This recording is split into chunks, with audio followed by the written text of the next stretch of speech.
Bom, começamos mais uma live então, né, gente? Agora são 19 horas. Só esperar uns segundinhos para...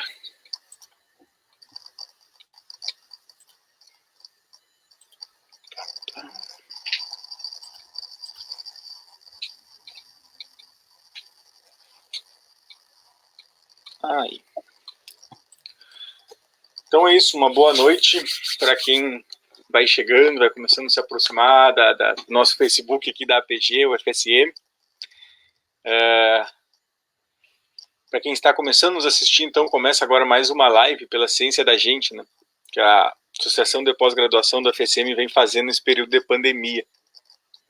A gente tem agora de rotina, porque é muito importante o trabalho do Núcleo de Acessibilidade, coordenado pela Ravel. Então, agradecemos hoje mais uma vez a parceria com o Núcleo de Acessibilidade, e hoje com a presença da Juliane, e logo mais da Renata, fazendo a interpretação de Libras para nós, né? Então, assim, feito essa menção, que sempre é importante, dado o trabalho que aproxima nossos colegas, hoje estamos novamente com a professora Angélica Lovato, que vai dar continuidade àquele tema que ela já vinha trabalhado conosco no dia 29 de abril, né? Uma quarta-feira, a professora esteve conosco e tratou sobre a universidade e ciência. Como rejeitar o irracionalismo contemporâneo e estimular o pensamento crítico. Isso lá no dia 29. Mas hoje, então, ela segue dentro do mesmo tema, vamos dizer, do mesmo espaço temático, né? Falando ainda sobre esse irracionalismo contemporâneo, vai falar a partir de uma pergunta hoje, né? O irracionalismo criou o intelectual acadêmico? Como entender esse paradoxo? Bem, hoje a conversa vai ser por aí. A professora Angélica Lovato é professora do programa de pós-graduação em Ciências Sociais da Unesp, lá em Marília, São Paulo. Tudo certo aí, professora? Tudo certo. Boa noite para todas as pessoas que estão aqui na telinha. Boa noite para todos que estiverem aí nos acompanhando também. Prazer, viu, vir aqui dar essa segunda aula, né, segunda palestra, enfim, nesse ciclo de vocês de ciência, né, nesses tempos de pandemia. Obrigada. A gente fica feliz com o teu retorno, ter aceitado o convite de voltar, porque foi muito importante aquele primeiro momento, né? Então, assim, seguimos, como bem sabemos, esse período de quarentena. E a nossa última live, quem pôde acompanhar, com o professor Paulo Tumolo, lá da UFSC, né? Ela teve alguns problemas com a internet, falhou bastante e tal. Então, a gente combinou com o professor dele voltar. O professor tratou sobre o Núcleo de Educação Popular 13 de Maio, um importante espaço de formação política dos trabalhadores, que desde os anos 80 vem fazendo um trabalho importante aí. O professor Paulo Tumolo vai voltar, vai ser no dia 5 de junho, às 17 horas. Mas aí a gente vai divulgar melhor e fica mais... fiquem atentos às nossas divulgações aí. Então, reforçando o tema de hoje, que a professora Angélica Lovato vai tratar, ele começa com uma pergunta.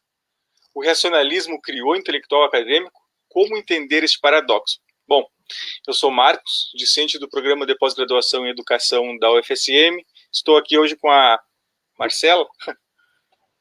Boa noite a todos e todas que nos assistem. Eu sou a Marcela, estudante de mestrado em educação, e vamos lá então para mais uma live da nossa APG.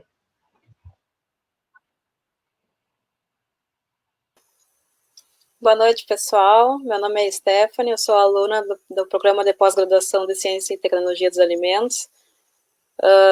Obrigada, professora, pela presença, por nos passar conhecimento.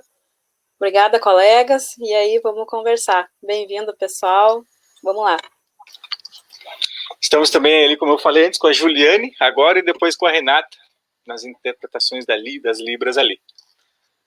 Como vocês sabem, durante a live, podem fazer perguntas, podem fazer comentários, que a gente vai conversando aqui, eu vou passar depois para a professora, e dentro do possível a gente vai respondendo.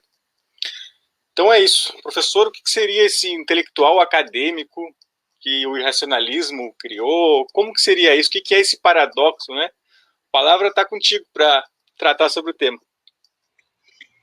Obrigada, então, Marcos. Quero agradecer de novo a Marcela, a Stephanie, e ao pessoal aí das Libras, a Juliana e a Renata. Acho que é sempre muito importante, quanto mais acessível tiver, melhor. Bom, eu estou muito animada, porque é importante a gente ganhar o segundo momento para falar daquele tema que nós tratamos quando eu estive aqui há um mês atrás, né? No dia 29 de abril. E como é uma espécie de uma continuidade, claro que a explicação de hoje também se sustenta individualmente, aqui, né, isoladamente hoje, mas para quem quiser, né, eu convido a assistir essa primeira palestra, que está aqui no canal do YouTube do pessoal da Associação aí de Pós-Graduandos da Federal de Santa Maria. Eu trago a vocês aqui beijos e abraços de muitos que assistiram da outra vez e acharam a iniciativa de vocês muito importante, e de parabenizá-los para ficar trazendo esses temas científicos e a APG não estar isolada, sozinha, durante a pandemia, fazendo algo para debater. Então, essa iniciativa estudantil. Queria dizer que os estudantes da Unesp, que é a minha universidade, também estão muito articulados, especialmente através de uma brigada de agitação e propaganda, o BAP, né, ou a BAP, né, porque é uma brigada, e queria, então, também trazer deles aqui um abraço a vocês, como estudantes de pós-graduação que estão trabalhando em meio a essa pandemia com alternativas a esse difícil momento. E fazer aqui também essa homenagem a essa brigada estudantil da Unesp, que está sendo muito importante para a rearticulação da luta estudantil. Bom, dito isso, eu, então, usaria esses primeiros 5, 10 minutos dessa exposição, que vamos fazer como da outra vez, né, mais ou menos 45, 50 minutos falando, para depois termos um bom tempo para as perguntas que eventualmente forem feitas. E se não forem feitas, a gente tem assunto aí para a noite toda, mas claro que essa interação é importante. Por que eu brinco que a gente tem assunto para a noite toda? Porque nós vamos tratar hoje aqui do irracionalismo novamente, que é uma filosofia contemporânea, ela está vigente desde o iniciozinho do século XX, depois ela ganha um formato mais sofisticado, que tem um diferencial, evidentemente, que é a chamada pós-modernidade, né? E a pós-modernidade, que nessa palestra passada eu caracterizei aqui como uma ideologia da contra-revolução burguesa, a pós-modernidade. E o irracionalismo, de uma maneira mais ampla, como essa manifestação filosófica, histórica e política da contra-revolução burguesa. Quando a gente, então, está aqui falando de burguesia, a gente também está falando de proletariado, portanto, de duas classes opostas no capitalismo mundial. E por proletariado, entenda-se aqui toda a classe trabalhadora do campo, da cidade, empregada, desempregada, na periferia, no centro. Nós, então, eu reportaria a vocês aqui, estamos tentando fazer uma análise de totalidade e entender o esquisito dessa coisa. Por que que num lugar onde há uma produção acadêmica, uma produção intelectual, a filosofia predominante, de forma autoelogiosa, se diz irracionalista? Como entender esse paradoxo? Então, o saber na universidade, o saber intelectual, não é para racionalização? Para entender racionalmente o mundo? Resposta: por incrível que possa parecer, no fluxo das contra-revoluções burguesas, e aí a gente vai daqui a pouco retomar um pouco isso historicamente, o elogio é o do irracionalismo. A filosofia máxima é dizer que o mundo não é compreensível em sua totalidade, e não o contrário. Então, na verdade, é um paradoxo produzido, e que, para o ponto de vista dos irracionalistas, não é um paradoxo. Não é uma coisa que parece estar se opondo. Por isso que eu pus a pergunta, né? Por isso que o título hoje foi um título que é uma pergunta.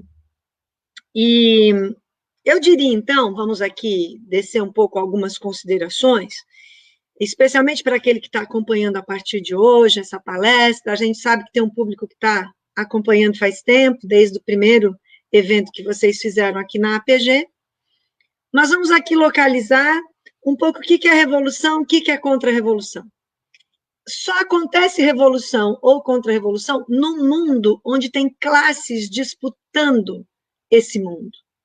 E no momento, esse momento do capitalismo, nós estamos, na verdade, na luta burguesia-proletariado. Essa é a luta materialmente posta na sociedade, na forma de donos dos meios de produção e aqueles que vendem sua força de trabalho para esses donos da propriedade privada dos meios de produção.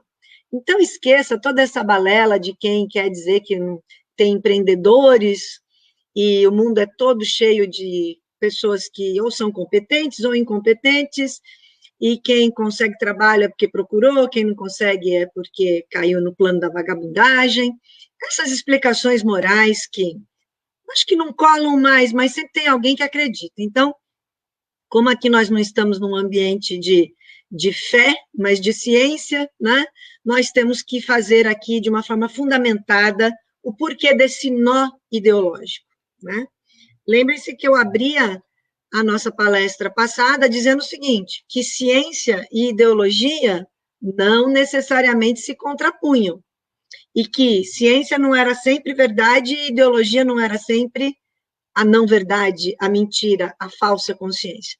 A gente dizia que a ideologia podia vir a desempenhar função de falsa consciência ou não, não necessariamente. Para vocês que estavam aqui, né, deu para lembrar. E por quê? Porque eu dizia que o liberalismo, que é uma ideologia burguesa de tomada do mundo para si, do capital, do capitalismo, era uma ciência e era também uma ideologia. A ciência da burguesia e a ideologia burguesa, ou seja, da defesa da sua posição científica. E que o marxismo, que é do que eu vou estar falando hoje, usando como minha inspiração teórico-metodológica, ele, enquanto também teoria ampla, geral e restrita sobre uma das classes, que é o proletariado, ele é a ciência do proletariado, a verdade do proletariado, e a ideologia do proletariado, portanto, não é falsa consciência. Mas quando o liberalismo ataca e domina a consciência do proletariado, claro que ele é uma falsa consciência. O liberalismo é uma falsa consciência para as camadas trabalhadoras. Dito isso, só para a gente lembrar aquela abertura, eu quero aqui, então, relembrar que quando a gente fala do irracionalismo criando um intelectual, e eu coloquei o intelectual acadêmico, existe um outro intelectual que se contrapõe ao acadêmico. Nós gostaríamos que não se contrapusesse, falei certo? Acho que sim. Mas ele se contrapõe, que é o intelectual público. O intelectual público é o intelectual original, é o intelectual que pensa e aplica sobre o mundo as suas ideias. Não é mera ideologia do ponto de vista da classe dominante. O intelectual público é aquele que não está só na universidade, fazendo seu lattes, enfim, construindo o seu saber específico, né? E sem olhar para os muros de fora da universidade. E, infelizmente, a partir do golpe de 64 no Brasil, especificamente no Brasil, o intelectual acadêmico é uma praga no mundo inteiro, mas vou falar aqui no Brasil, ele foi totalmente desfigurado, né? O intelectual público passou a não existir mais, claro, veio a repressão, veio um momento de ditadura, nós depois saímos dele com o mundo da universidade completamente desfigurado do que era antes de 64, que é esse mundo no qual vocês estão aí na APG, e, portanto, é por isso que esse debate que eu estou trazendo é tão importante. Vamos entender o intelectual acadêmico, o intelectual público, porque o irracionalismo e não o racionalismo é a base de um intelectual com o paradoxo de não explicar o mundo. Vamos lá, vamos destrinchar esse nó. Seguiria, então, só mais poucos aqui minutos para destacar, talvez eu não tenha feito de maneira tão clara como eu farei agora, e a partir daqui já começa a nossa continuação da palestra passada, e termina a revisão, né, que é a seguinte, eu vou apresentar qual é a hipótese de trabalho contra-hegemônica, que eu fui desenvolvendo em minhas pesquisas, junto, enfim, com um grupo de pessoas muito importantes, estudantes, né? Militantes, todos aqueles interessados em destrinchar o irracionalismo, que é a hipótese de trabalho que coloca que a pós-modernidade e seu irracionalismo pós-moderno é um quarto momento, é a quarta ideologia da contra-revolução burguesa. Se vocês se recordarem, a gente trazia aqui uma explicação importante de que a burguesia contra o feudalismo, ali pelos idos do século XVII e XVIII, né, ela mudou o mundo como um todo, ela provou que o mundo podia ser compreendido e que este mundo que podia ser compreendido, mesmo que complexo, mesmo que atuando contra si como classe, ele podia ser transformado, desmontado, transformado. Iluminismo, esclarecimento, enciclopédia, né? Rousseau, Voltaire, Diderot, Montesquieu, Locke, esse conjunto de autores ingleses, franceses, Thomas Paine, a Revolução Americana, os Estados Unidos, o seu processo de independência, aqueles idos de 1600, 1700, né? Que foi de explosões revolucionárias de uma classe, a burguesia, contra o feudalismo, contra o senhor feudal, destruiu aquele mundo, acabou-se. Ele tornou-se outro e trouxe outra classe. E produziu, na sequência, uma espécie de desmentido. Aí que vai começar o irracionalismo. Primeiro, a burguesia coloca a sua posição racional. O mundo é possível e passível de ser explicado. E ao ser explicado, eu posso mudá-lo, se eu não estiver contente com ele. Se eu estiver contente com ele, ótimo, ele permanece daquele jeito. Ocorre que ela trouxe lá uma bandeira de liberdade, igualdade e fraternidade, e não cumpriu a liberdade, a igualdade e a fraternidade. Passaram-se 50 anos, passaram-se 100 anos, da Revolução Inglesa, veio uma Revolução Francesa, passaram-se 50 anos, passaram-se 100 anos, e a liberdade, igualdade e fraternidade não acontecia, surgiu uma nova classe social, o proletariado, em oposição a essa burguesia que tinha sido revolucionária, e esta classe tem um poder dominante que impõe uma condição de miserabilidade, de barbárie, que ela mesma, a rigor, não imaginava engendrar. E engendrou, e em engendrando, não recuou. Porque ela tinha interesses político-econômicos a defender, a reprodução do capital. Então, a hipótese principal que a gente traz aqui é a da luta ideológica.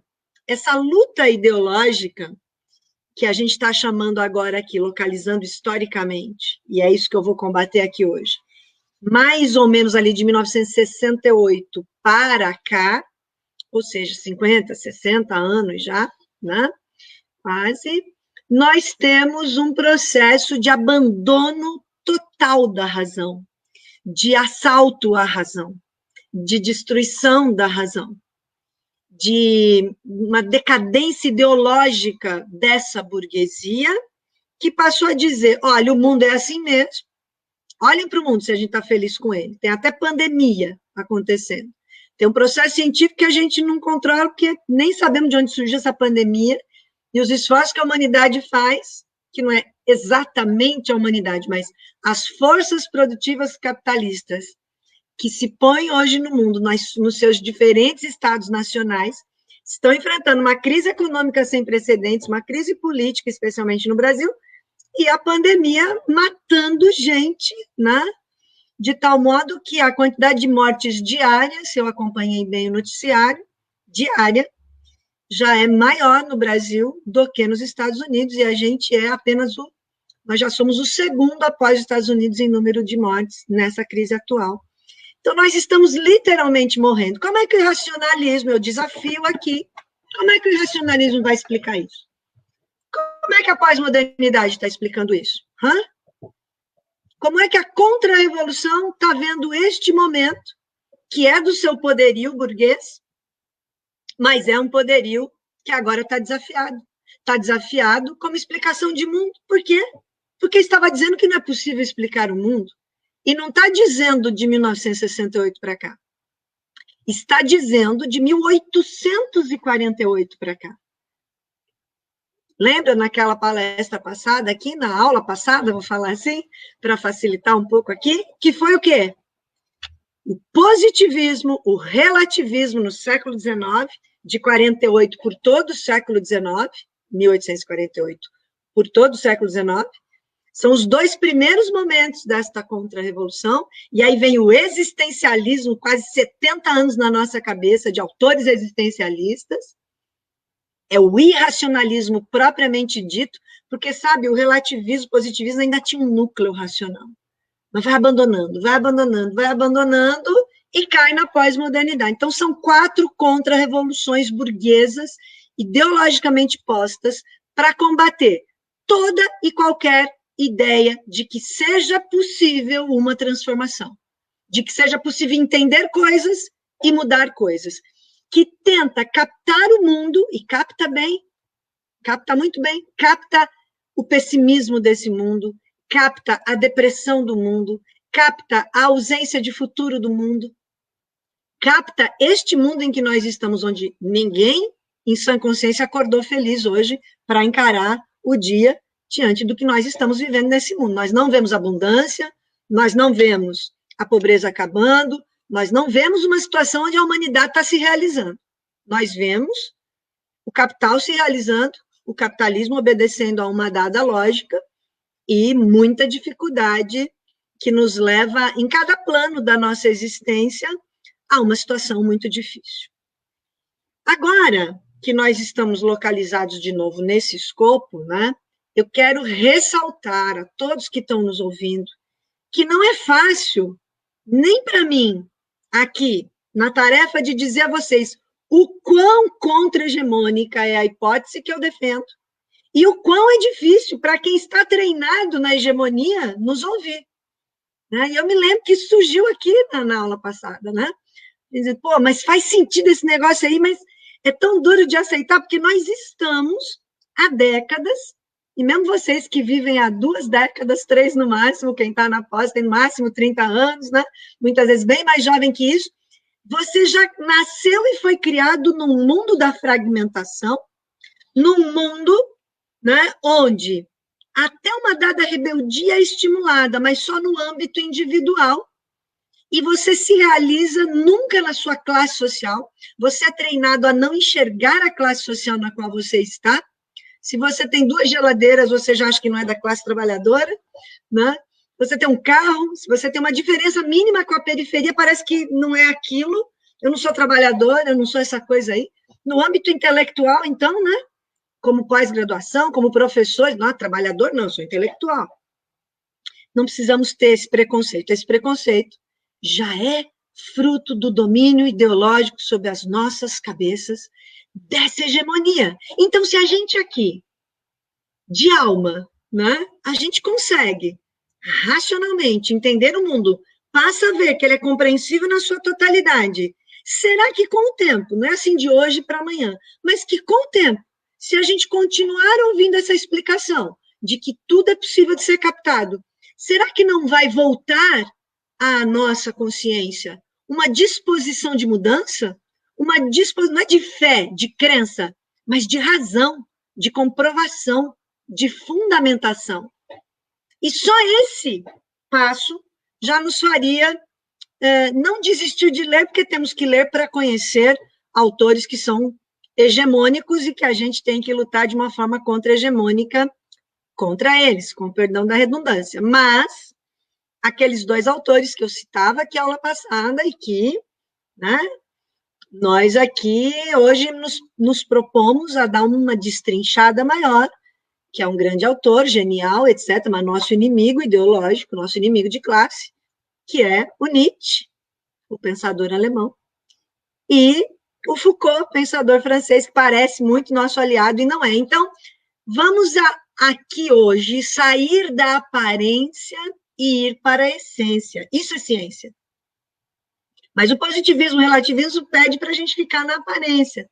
ou numa essência que nunca se revela, ou no irracionalismo, nem essência, nem aparência.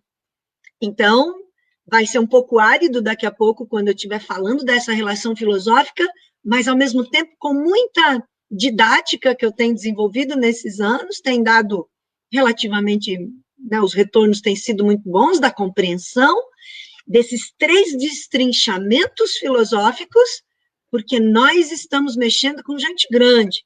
Não é qualquer tipo de desmontagem contra-hegemônica que ganha de primeira aquilo que é hegemônico há décadas, na verdade, há séculos. Então, esse desafio é que dá mais vontade ainda de destrinchar. Dito isso, terceiro momento aqui. Deixa eu ver quanto tempo eu já falei. Não, tem bastante ainda. Vamos lá.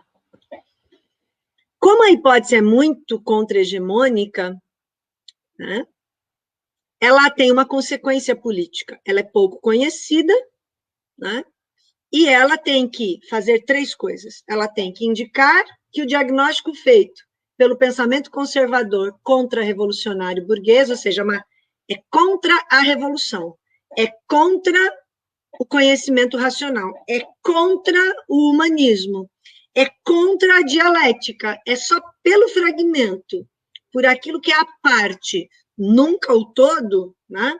A consequência política disso é de que não é possível mudar o mundo. Nós vamos ser contra-hegemônicos aqui para dizer que é possível mudar o mundo, mas mudar o mundo em sua totalidade. Nietzsche, não é possível mudar o mundo, de jeito nenhum. Foucault, mais sacado, diz, é possível mudar pequenas coisas, micropoderes. Ele dá uma alternativa, sabe a lógica da guerra? Eu tenho que dar uma saída honrosa para o meu inimigo? Foucault dá uma saída honrosa para o inimigo de classe, que é qual?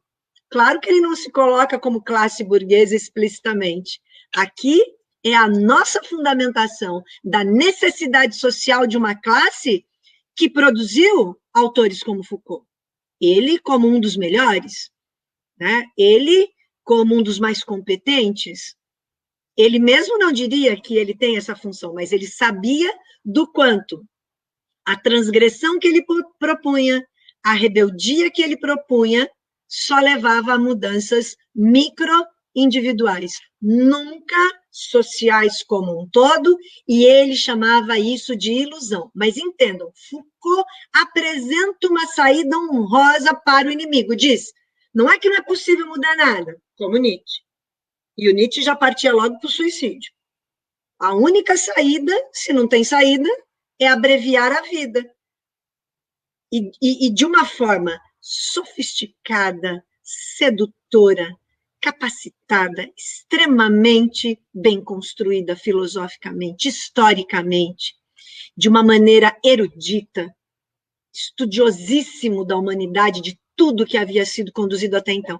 Mas ele nunca põe para frente, ele nunca põe para superar. Era o eterno retorno, o eterno retorno, o eterno retorno. Nunca era possível ir adiante. Então, você faz a humanidade desistir de viver.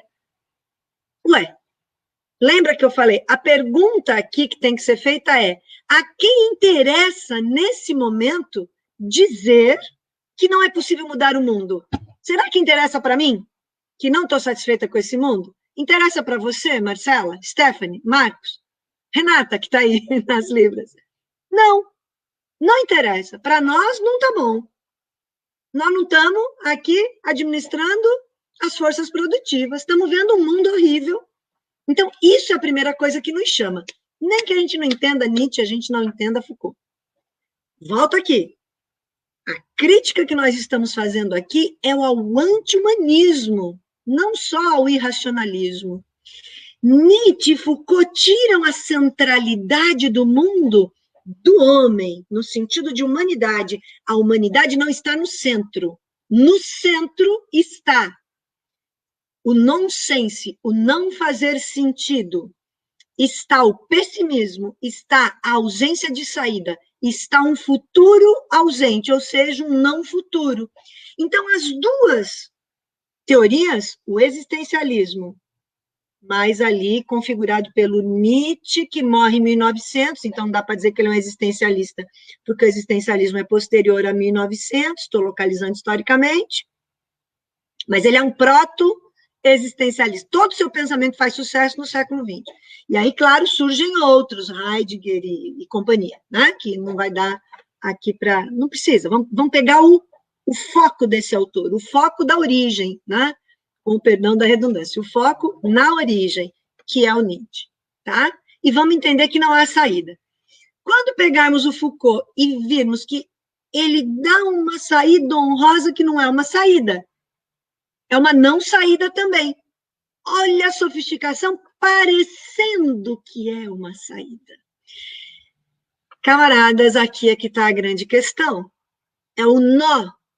E é esse nó que a gente não consegue aqui explicar em 50 minutos. A gente está aqui já na segunda hora de aula, porque estamos desde o dia 29 de abril falando disso, brincando que esta coisa é grande, esta coisa é complexa, mas o desafio é vir aqui trazer de uma forma sintética para dar o gosto de depois ir descendo a cada uma dessas particularidades, que eu espero que vocês estejam pegando esse gosto, essa disposição de ir adiante, destrinchar, e ter uma vida de estudos para isso, uma vida de prática, e já dizer para o camarada que está do teu lado, aquele que hoje, quando mal a gente está saindo na rua para comprar um pão, para fazer alguma coisa, está ali na rua pedindo para a gente comprar alguma coisa para ele. O que você vai dizer para esse cara? Que o Nietzsche é o cara do eterno retorno? Claro que não. Então, você não pode ficar só esperando décadas até você conseguir entender isso e elaborar uma revolução, uma teoria revolucionária, porque a praxis te chama o tempo todo, e é isso que é legal. Já pensou você ficar só trancado, estudando? Isso é uma coisa muito chata.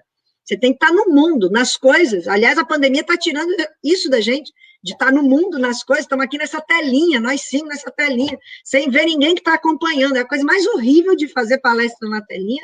Você não vê as pessoas, você não sabe quem, você não vê o rosto, você não vê a reação. Quando eu falei do Nietzsche, a reação foi uma cara feia, uma cara boa, né?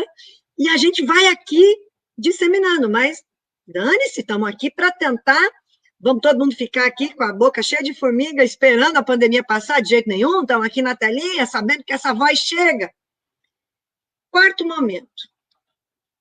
Nós estamos aqui o tempo todo, então, vendo uma totalidade, criticando o irracionalismo, o anti-humanismo, e é tudo muito polêmico, é tão polêmico que a gente tem que ter gosto pela polêmica, tá? E agora, digamos assim, numa forma que com certeza eu não apresentei naquele momento da palestra passada, eu vou enunciar mesmo qual é a hipótese principal que sustenta essa ideia de que a pós-modernidade é uma contra-revolução burguesa, e aí vou começar a destrinchar aqui com vocês e caminhar para um sentido bastante filosófico, mas garanto a vocês bastante didático também, tá? Vamos pensar o seguinte, essa pós-modernidade, que nos domina desde 1968 como filosofia, como bloco político, histórico, ideológico, burguês, que tenta nos fazer dizer que tem uma saída, mas não tem. Te indica um microcaminho, parece que vai dar, mas não vai dar, e está te enredando há 60 anos e nos dividindo internamente na nossa classe.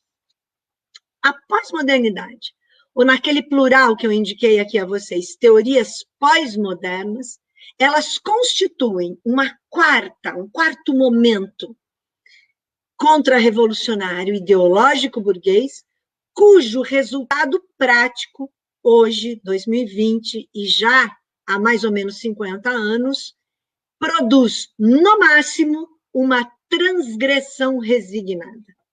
Então, não esqueçam dessa expressão, usem essa expressão, propagandeiem essa expressão, que na verdade é o centro da minha tese, é o centro da minha hipótese, é que no máximo a pós-modernidade nos leva a uma transgressão. Então veja, nos convida a uma transgressão, nos convida a uma rebeldia, nos convida a um elemento que se diferencie de só dizer, eu vou morrer, eu vou me suicidar, é a depressão, é o pessimismo, que era o pensamento existencialista.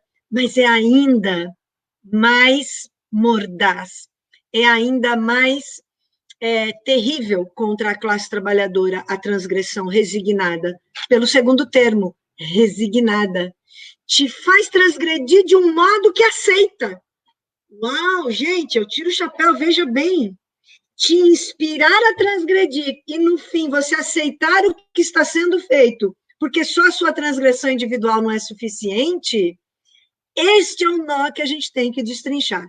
Então, não há luta de classes que se resolva com transgressões individuais. O que ela te dá é uma certa, talvez, né, conformação de espírito, porque você sabe que está fazendo algo, mas dá uma extrema frustração. Muita gente me diz, mas, Angélica, é uma frustração, que a gente está lutando todo dia, parece que não chega a nada, né? Especialmente quem está mais nas lutas das causas, importantíssimas, importantíssimas, importantíssimas, né? De cada elemento, seja feminino, seja LGBT, seja negro, seja indígena, seja da periferia, seja do que for, as famosas narrativas que a gente aqui sabe que são insuficientes porque são parciais. Então, essa produção de uma transgressão, só que resignada, que só te leva a um termo caro para a esquerda, que é a resistência, né? E lembra que a gente estava aqui construindo resistência insuficiente, tem que ter avanço, né? Você tem que ir adiante.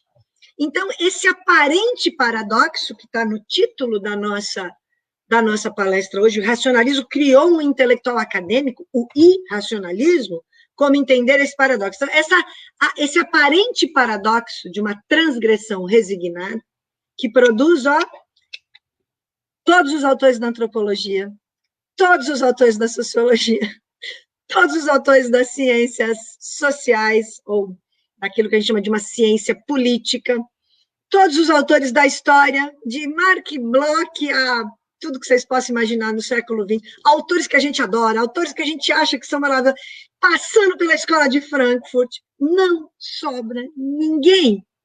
Tudo está inspirado no irracionalismo de uma transgressão resignada, essa mais apurada dos últimos 60 anos, e que não dá um caminho seguinte. Então, você se fecha em objetos de estudo, objetos de pesquisa, vocês acabam seus mestrados e doutorados frustrados, não é por um problema que o teu trabalho não ficou bom.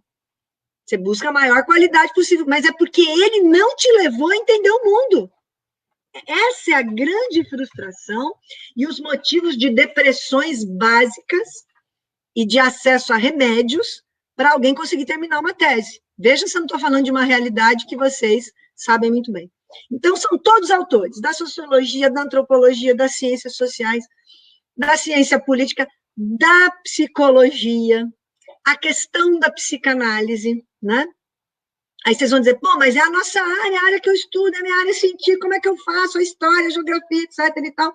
O mundo das ciências humanas, não por culpa de você que o escolheu, pelo contrário, muito bom que o tenha escolhido, ele está contaminado dessa fragmentação. Portanto, o que nós vamos entender aqui? As manifestações fenomênicas que tem a pós-modernidade e o irracionalismo como um todo nessas três matrizes, histórica, política e filosófica. Naquela palestra passada, eu falei da histórica e falei da política. Hoje eu vou falar da filosófica. E só para dizer bem rapidamente, para buscar compreender, né, isso que eu estou dizendo, eu não estou falando das manifestações no campo da cultura, que é normalmente onde a pós-modernidade mais atua. Eu estou falando da fundamentação que levou a pós-modernidade a dominar o âmbito da cultura. Ou seja, aquele que a gente ainda achava que podia se salvar, também está dominado por ela. Gente, isso é o que se chama domínio de classe. É o total espectro. Né? É o total espectro, e nós não temos saída, por isso que nós estamos numa universidade que produz um intelectual acadêmico que não é intelectual público e que não racha, não rompe, não faz a ruptura com o irracionalismo.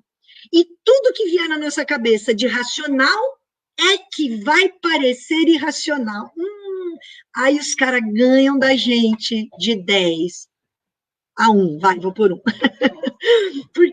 Porque a gente está aqui, senão a gente não estaria aqui hoje falando disso. Vê só, agora aqui acho que vai ficar legal, hein?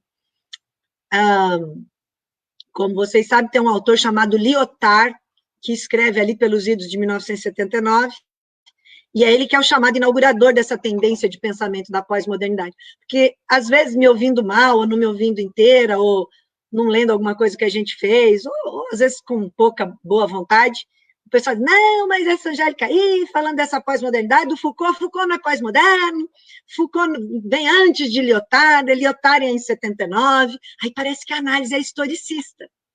Mas não pode ser só historicista, tem que ser política e filosófica. Ah, quando você vai para o filosófico, aí você derruba todo mundo assim no strike, porque o filosófico é o fundamento. Aí, se eu ataco no fundamento, não vai ter página do Nietzsche a ser lida aqui que desmente essa fundamentação. Não vai ter página do Foucault a ser lida aqui que desmente essa fundamentação. Tá? Dito isso, vem a primeira armadilha que a gente vai destruir aqui. Tá? Como o Foucault dá uma alternativa que o Nietzsche não deu, e ele apresenta uma saída honrosa para o seu inimigo de classe, que somos nós, para a gente usar a teoria e ficar no âmbito individual e não esperar, toda a teoria pós-moderna, ela é crítica. Não dá para dizer que ela é conservadora, olhando para ela de cara. Olha para o maio de 68, os estudantes lutando por moradia em Paris. Era isso. E que mulher podia dormir no mesmo quarto que homem, e estava separado. Essa é a bandeira. Não era assim uma parada das fábricas, né? Paralisação da produção capitalista, não. Claro que em seguida ao maio de 68 estudantil, vem um maio de 68 que quase ninguém fala, que muitos trabalhadores pararam, a França entrou em polvorosa, né? O presidente teve que sair, e claro, teve manifestação operária. Tá? Mas essa, a historiografia não fala, não trata, e essa foi derrotada. Aqui ficou, uma crítica regressiva, ok? Os aparentes paradoxos. A pós-modernidade é crítica? Sim, concordo 100% que ela é crítica. Ela faz uma crítica social. Ela faz uma crítica das prisões, dos manicômios, da questão da mulher, LGBT, ela é crítica. Mas por que ela transforma esta crítica em retorno, em algo regressivo que não vai adiante? Porque ela diz, não é possível mudar o mundo, só é possível lutar pela pequena causa e conseguir micropoderes. Daí que vem a coisa do empoderamento, do lugar da fala. Eu ocupo um lugar de fala, eu não ocupo um lugar de classe. Porque como classe, eu vou para a barricada e enfrento a burguesia. Como lugar de fala, eu critico todo mundo que vem da minha classe e não é do jeito que eu sou.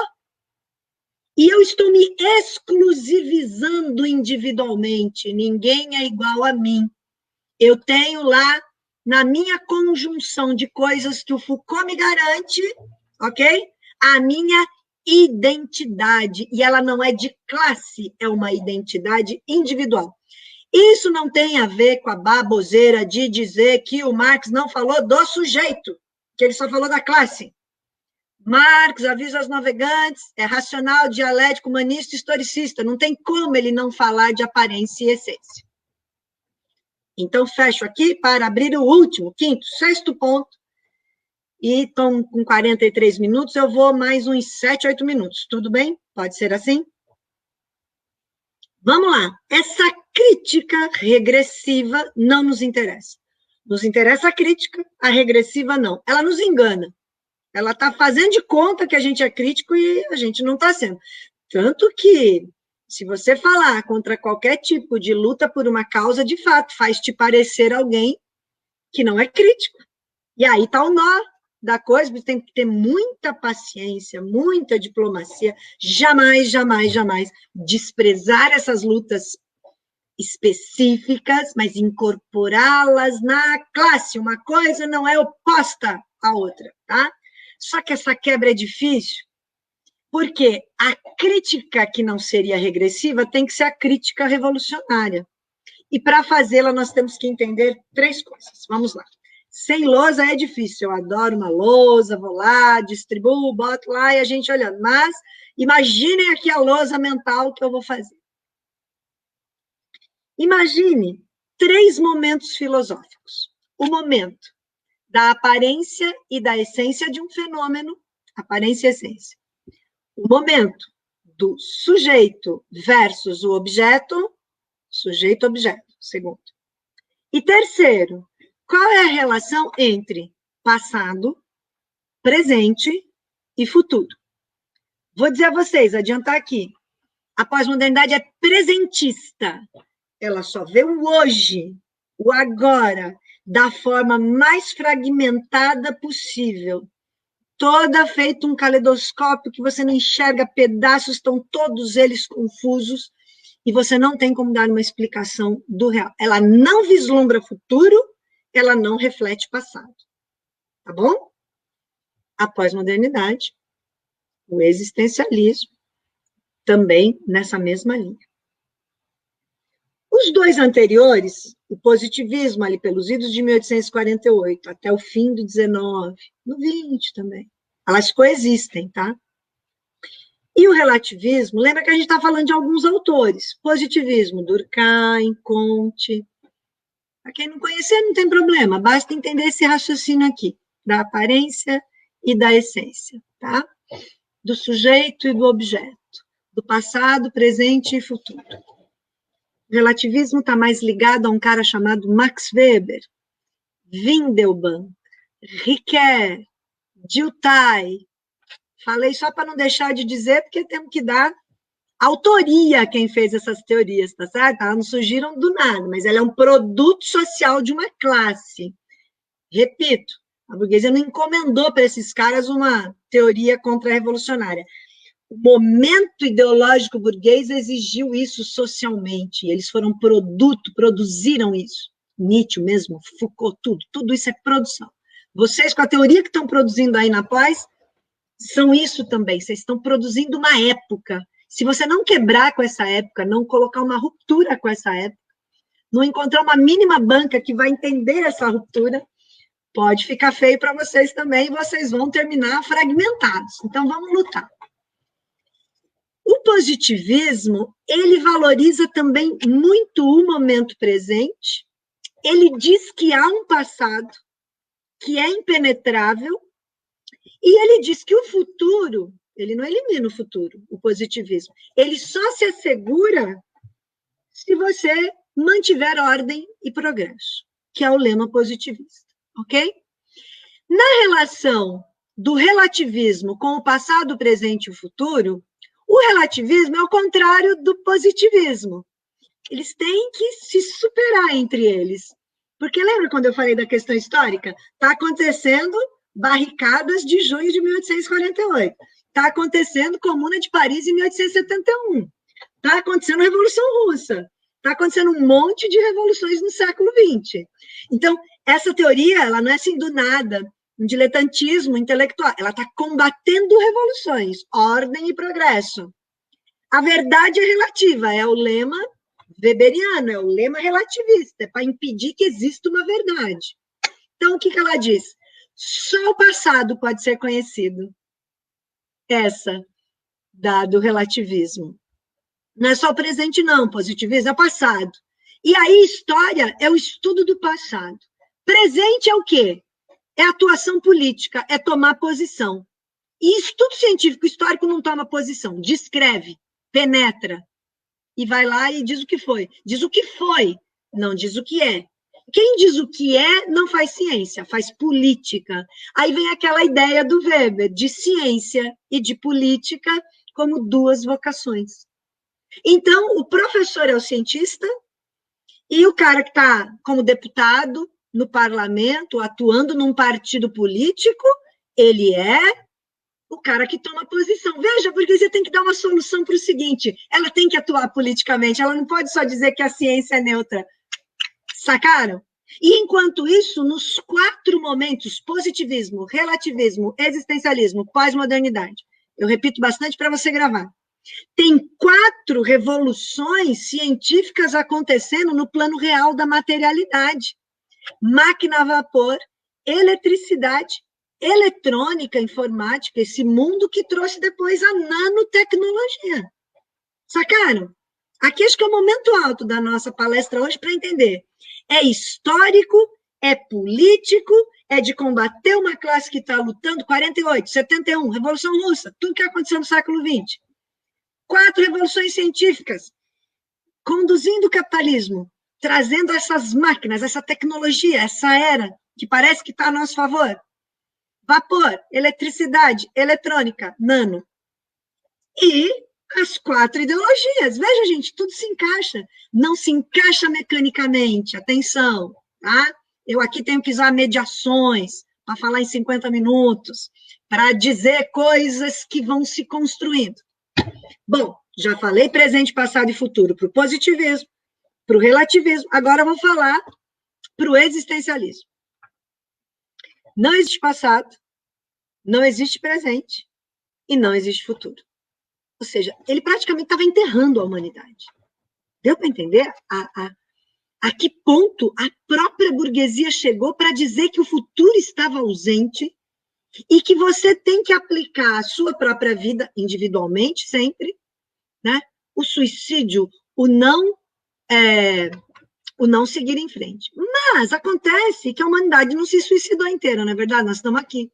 Então, como é que o Nietzsche vai explicar isso? Ele vai dizer, bom, para quem não quiser se suicidar, para quem não tiver coragem de se suicidar, para quem for fraco, e ele diz, eu odeio os fracos.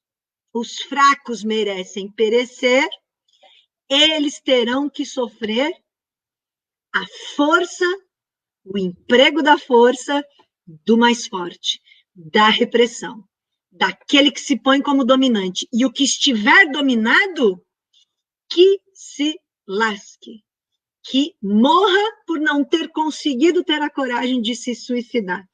E ele não poupa palavras de fraqueza para a classe operária em suas páginas. E ele está dizendo de quem que está dominando essa classe dominada?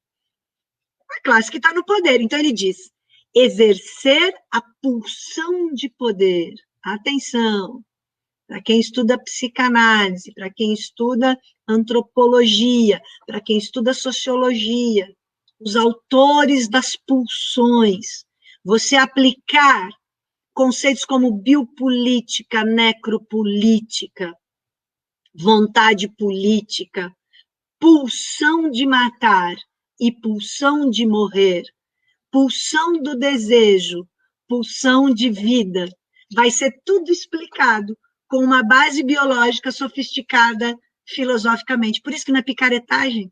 Você lê Nietzsche é capaz de gostar. Não do que ele está dizendo, porque é muito duro o que ele está dizendo. Ele questiona tudo, inclusive Deus. Certo? Ele quebra tudo. Mas aí, depois que ele quebra tudo, ele diz, não há o que ser colocado no lugar. Então, ele tem verdadeiras páginas contra o capitalismo, contra Deus, contra as opressões, contra tudo. Mas ele não consegue trazer depois algo que supere aquilo. Então, você destrói tudo. Então, você, enquanto vivo, só tem 2 pulsões que você pode obedecer. A de morte, que é se matando literalmente, e a do prazer. A do prazer literal biológico, da boca e do sexo. Claramente. Nessa parte, ele, inclusive, é muito tosco, ele é filosoficamente tosco. Então, ele sofistica no plano do pensamento aquilo que é tosco. E diz o seguinte, no caso da boca, quanto mais você tiver o prazer biológico da comida, melhor. Só que ela só se realiza por si própria. Você tem que, literalmente, morrer de comer. E como você come, fica enfastiado. Você vomita, come, vomita, come, vomita, come, vomita, come. Qual é o nome dessa doença? Que não é porque a pessoa leu Nietzsche, que ela adquire, mas pela tristeza, destruição do capital, produzida como alienação nesse mundo, como é que é o nome mesmo? Tem a bulimia, que é aquele que não come. A bulimia, a anorexia. O que não come. Ele já se mata, não tem coragem de fazer o ato de uma vez, mata-se lentamente sem comer. E a bulimia, que é o vomitar. Você está entendendo como é que ele capta o horrível mundo que o capital produziu? E você vai lê-lo, você diz, é isso. Só que quando você diz isso, você fala, não tem saída. E as pessoas literalmente, muitas vezes, se matam depois de ler Nietzsche. Né? Ele mesmo morreu numa vida doente, num profundo poço. Ele nem tem ideia, né?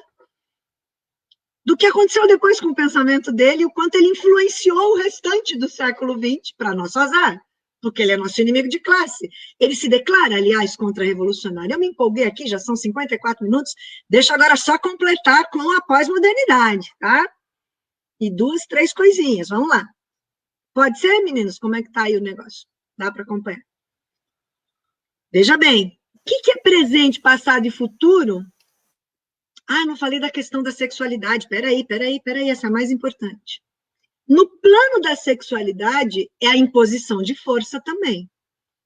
É o domínio do fraco. E é o seguinte, se eu não consigo aquele fluido, né, aquele rapidíssimo prazer do gozo, se eu não consigo por bem, eu tenho que submetê-lo à minha vontade. A minha pulsão tem que ser realizada. Então, eu tomo a força. Se eu tomo a força no plano sexual, qual que é o nome disso? Tem algum outro? Estupro. Você está dizendo, então, que o Nietzsche está propondo que as pessoas cometam estupro? Literalmente? Sim. Estou dizendo que está escrito dessa forma no texto dele? Bom, tem uma página lá que sim. Mas ele o tempo todo está construindo, não por gosto dele, não porque ele esteja querendo falar aquilo. Ele está sendo o melhor intérprete, nas próprias palavras dele, do que aquele mundo significava. Bom, hoje eu sei que eu passei todas as linhas e que vai vir uma penca de nietzschianos depois fazendo comentários, mas eu acho que sempre que a gente faz isso, normalmente vem também a outra metade que diz, mas eu nunca tinha pensado sobre esse aspecto. Então, é assim tão literalmente destrutivo? Só que, gente, esta mostragem, né, ela não se põe na aparência, ela se põe na essência. Então, é fácil, eu falei disso em 50 minutos aqui? Claro que não. E aí eu venho para a pós-modernidade, a relação presente, passado e futuro, e a aparência e essência. Na pós-modernidade é ainda pior. Por quê? Porque ela é presentista, ela nega o passado, diz que o futuro está ausente, mas no presente ela te faz ficar apegado a uma micromudança que pode te dar uma alegria tão grande de que algo tem saída, e depois, como você não vai encontrar a saída, você vai recuar daquela luta e, não obstante, dizer assim, nossa, mas essas últimas gerações dos últimos 50 anos, o cara era de esquerda e virou um cara de direita, completo e total, porque ele dá o rebote, ele volta a uma posição que não era a dele e começa a detonar a posição de esquerda, porque diz, a esquerda me enganou. Esta ilusão de mudança me enganou, então eu agora adquiri a força, a vontade política, a vontade de poder, a vontade de potência. Eu só consigo atuar no nível do imaginário político, jamais da concretude, da prática. E aí, quando se faz política, se diz do realismo político, da política como a arte do possível, que está lá no Maquiavel, evidentemente, só que desconfigurado pela pós-modernidade. Não sei se aqui já complexificou demais, numa lousa que a gente ia descer a todas as particularidades, né? E eu gosto de brincar com isso, porque o construir um raciocínio dialético não é algo fácil que você faz em 50 minutos ou uma hora. Eu gosto muito de dar esse curso das 8 às 18, presencialmente. A última vez que eu consegui fazer isso foi lá em Salvador, um beijo, sei que tem gente aí assistindo, vi ali no Live Comments, né? E a gente fez o dia inteiro no auditório, gente junta, coisa que não podemos fazer hoje com a pandemia, e foi um troço assim que, quando acabou a lousa, a gente grudou papel na parede, fizemos uma linha teórico-filosófica. Então, filosoficamente, eu encerro com o seguinte. A relação de presente, passado e futuro, que é filosófica, é da existência, da visão do mundo, das classes sociais, e que a contra-revolução tem que ser destrutiva. Nietzsche é destrutivo por culpa da classe que ele representa. Foucault é ainda pior, porque ele sofistica, parece que dá uma saída, não dá, e aí o rebote é maior, e você tem um incrível vazio e buraco que não é preenchido, e aí você fica pior ainda, você vai para o outro lado da moeda, você vira um cara de direita. Tem vários jornalistas brasileiros que fizeram, políticos, aos borbotões. Nem vou dizer os nomes aqui, que eles não merecem ser citados. Tá? A relação aparência e essência, eu vou lembrar de uma frase do Marx importante. Não podemos acabar sem isso. Ele diz que a aparência das coisas, se ela coincidisse com a sua essência, a ciência seria desnecessária. Tá? E, portanto, na relação aparência e essência para o positivismo, existe só a aparência, que corresponde àquela coisa de ser só o presente, ordem e progresso. No relativismo, a relação entre aparência e essência para o relativismo, veja, isso é construído filosoficamente, não saiu da cabeça de um cara que falou qualquer coisa. Ele diz só a essência, que significa só o passado, e negando a aparência, como se o mundo tivesse uma ilusão e a verdade fosse relativa. Eu só tenho o olhar, a perspectiva de um, olhando para todos, nunca uma classe. No existencialismo, a relação entre aparência e essência é a de que existe uma essência, ela é impenetrável, ela não se demonstra na aparência, e o ser existe, mas o mundo não. Então, há um mundo aleatório e uma insustentável leveza do ser. O ser é leve e não capturável. Eu não capturo a mim mesmo. O mundo que eu estou é um mundo sem gravidade filosófica. Está todo mundo se trombando. É o aleatório, é o não fazer sentido. Então, o que tem a força toma o sexo. O que consegue comer se enche de comida, vomita, enche de novo e morre nesta relação. Então, vem aquela frase inteligentíssima do Marx. No mundo do capital, até mesmo a classe dominante é alienada. Até mesmo a classe dominante é infeliz. Porque aí tem um bobo que chega para a gente e fala, oh, mas todo mundo é infeliz nesse mundo, não só os trabalhadores. Claro, a burguesia só que numa posição mais confortável. Ela é infeliz numa piscina, ela é infeliz comendo, ela é infeliz controlando uma indústria, ela é infeliz com algumas felicidades da boca, do sexo, se ela não consegue por bem é por mal, ou comprando. E nós ali, né, no trabalho, né, que muitas mulheres têm que muitas vezes se entregar pela corpo, pela grana para poder sobreviver. Essa é uma condição. Ah, mas mulheres ricas também se prostituem. Claro, a alienação está entre elas também. Olha, meu, e aquele filósofo lá do século XIX que falou que a burguesia também era uma classe alienada. Quem não consegue pegar a perspectiva dessa frase, né, já bota o marxismo na lata do lixo e tal, mas isso aí é normal, a gente está acostumado. E para a pós-modernidade? Ah, camaradas, para a pós-modernidade é ainda pior, porque na relação aparência e essência, o ser não é uma insustentável leveza, ele é uma completa ilusão, ele não existe. Para o existencialismo, a existência, o ser existe. A pós-modernidade não, ela é pós-tudo, ela é pós-nada, ela é ahistórica, né? Ela é amoral. Por isso que qualquer coisa pode ser feita e tudo pode ser significado através de uma narrativa. Eu crio a narrativa. Se eu convencer alguém com ela, né, na sua aparência, eu consegui fundamentá-la, apresentar, e aí o Foucault é extraordinário. E ele recebe a ajuda de um, que eu vou dar aquela desculpa de que já está estourando o tempo e não vai ser hoje que eu vou falar, mas eu tenho que citar. Vamos lá, um terceiro confronto, que é o Lacan, Jacques Lacan. Lacan, no campo da psicanálise, será o encontro com a morte no divã. Literalmente. Literalmente. O Lacan é, na ressignificação, e lembra aquela frase que a gente falou aqui na palestra passada, que quando ressignifica, perde o significado, e o maravilhoso cordelista e poeta Alan Salles, graças ao programa de vocês aqui da APG, eu ganhei um poema dele, que se chama Quando Ressignifica, Perde o Significado, ele botou lá, a partir da palestra que ele viu aqui da gente, né? Esta ressignificação da pós-modernidade Foucaultiana que leva na sua extremidade psicanalítica. Atenção, a psicanálise é ótima, o Lacan que é muito ruim, tudo bem? Assim eu não saio daqui tão apedrejada.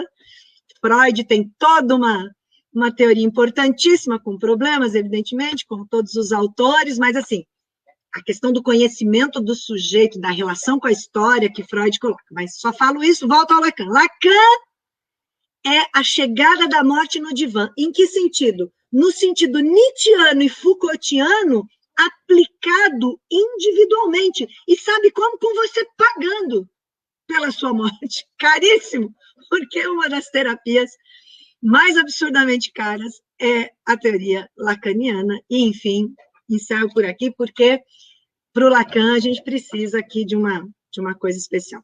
E só para não fugir do cúmulo do que a gente tem que conversar aqui sobre isso, já aguardando todas as polêmicas que virão nas perguntas, tomara que venham, que me dá a chance de esclarecer coisas que eu ainda não pude falar, só faltou eu dizer da relação sujeito e objeto, vou falar bem rápido e completo. Para o positivismo, veja que eu estou citando os 4 o tempo todo, né? Para o positivismo, na relação sujeito-objeto, existe um objeto, o mundo te domina, o sujeito não domina o mundo. No relativismo, só o sujeito domina o mundo.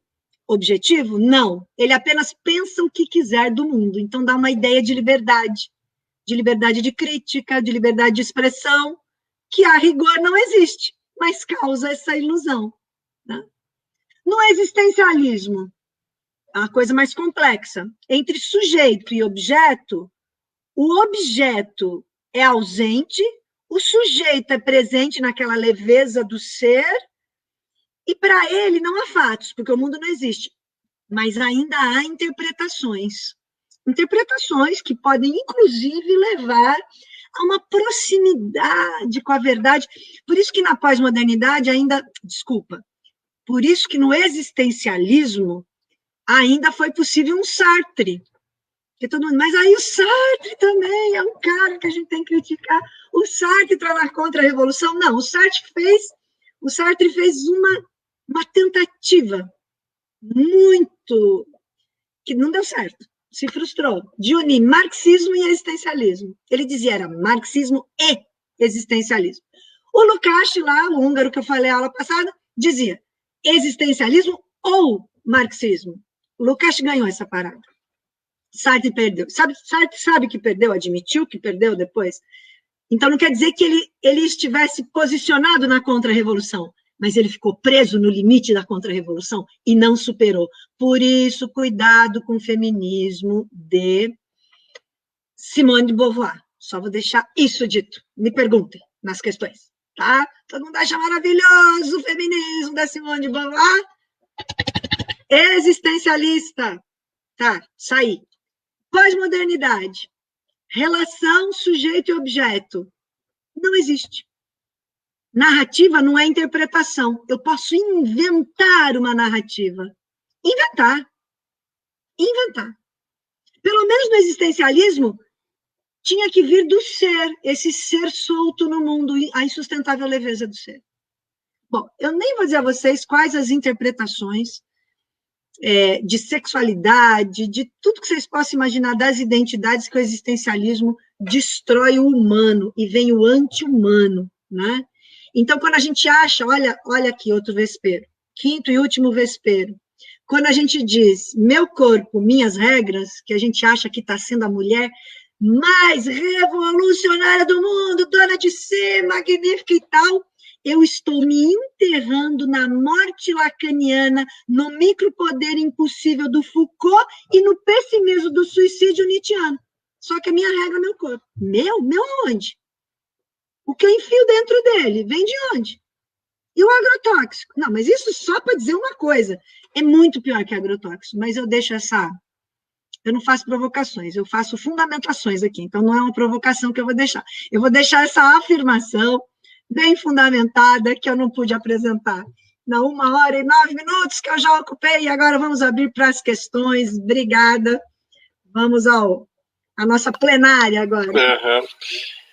Professor, eu fico ouvindo te falar e pensando dentro da universidade, como é que tu anda nos corredores do teu departamento? Aí na Unesp, como é que é?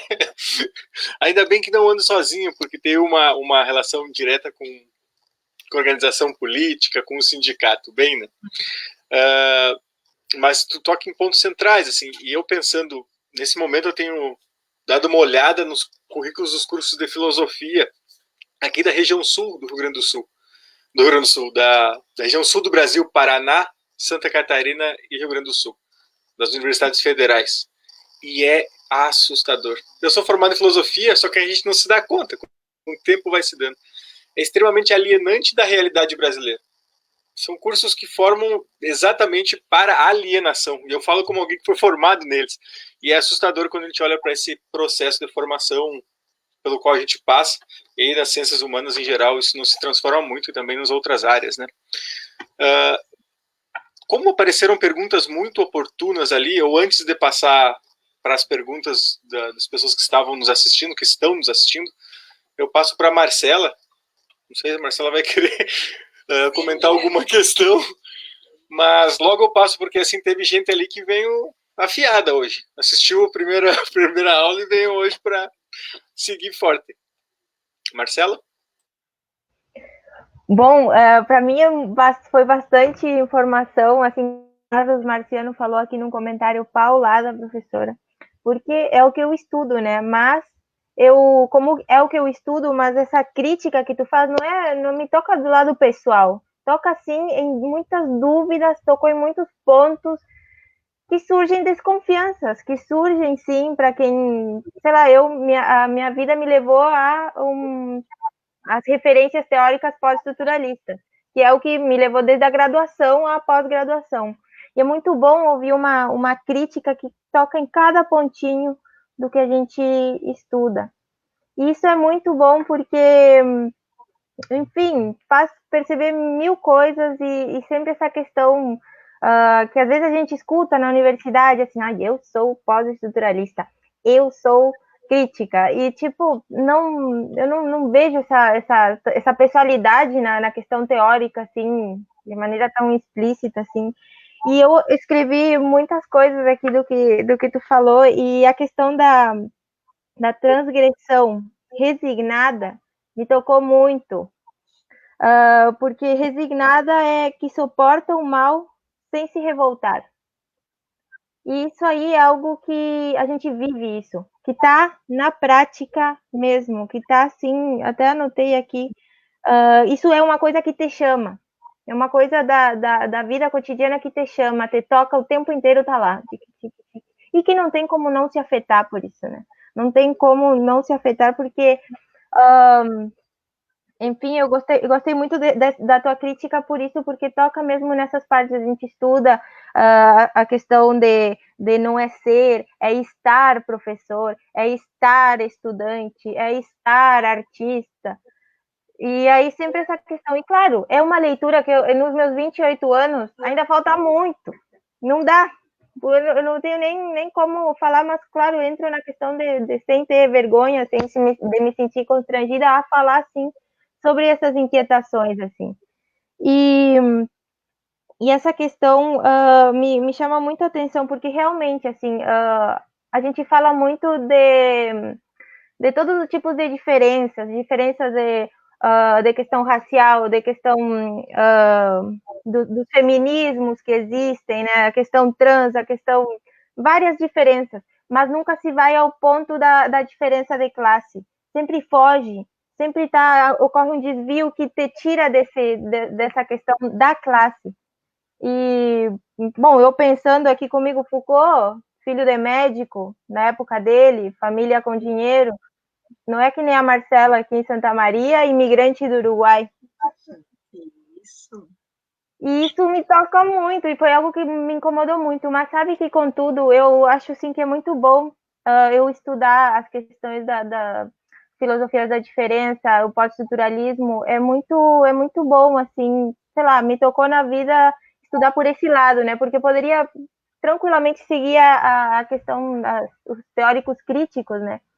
mas porque eu vejo essas duas teorias, ela me fez muito ver essa questão micro, né, que a gente fala, a questão de si, que muitas vezes acaba, né, sendo contaminada por essa transgressão resignada, assim, do que eu entendi o tempo inteiro, principalmente agora numa pandemia, que a gente não pode sair, né, e me fez pensar em como é legal ter essas duas visões, assim, tipo, eu percebo que tu tem as duas, esses dois pontos, se a gente pode falar assim, né, bem claros, assim, isso é muito, muito legal, assim, me potencializa, assim, e aí eu queria te perguntar, né, sobre essa questão, aqui eu anotei também, que é uma teoria, a pós-crítica, que critica, sim, de fato, mas que luta por essa questão mais individual, e isso é muito, por exemplo, na pós-graduação é super, é um reflexo muito grande da questão com os colegas, isso se contamina até nas relações, assim, dessa questão de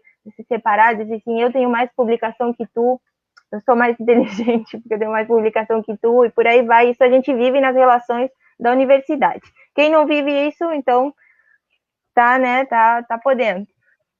E daí é essa questão que me chama a atenção, que eu acho super válido a gente ter essa noção tanto individual quanto do macro, né? Vou falar na linguagem que a gente utiliza da questão macro, né? Eu acho muito, muito interessante, assim, porque não é algo que não se critica. Eu ouço muito de professores dizer, ai, não, mas essas teorias são muito velhas, isso já passou.